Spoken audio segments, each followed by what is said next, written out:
How to handle the emotions.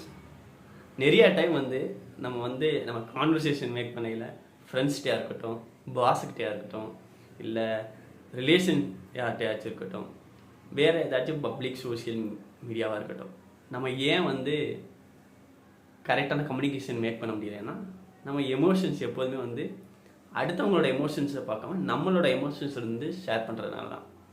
நீங்கள் ஒரு proper communication நீங்கள் மேக் பண்ணணும்னா first know your audience emotion.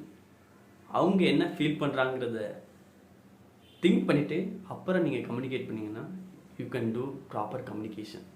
So the leaders they do always first no the other people emotion. அடுத்தவங்களோட எமோஷனை first தெரிஞ்சுப்பாங்க. So அங்கேருந்து அவங்களோட conversation start பண்ணுவாங்க.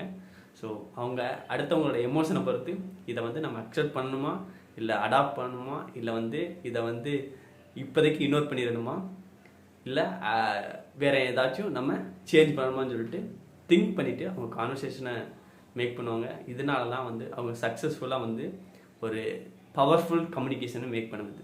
So நீங்களும் ஒரு பவர்ஃபுல் கம்யூனிகேஷன் மேக் பண்ணணும்னா நோ அதர் பீப்புள் எமோஷன்.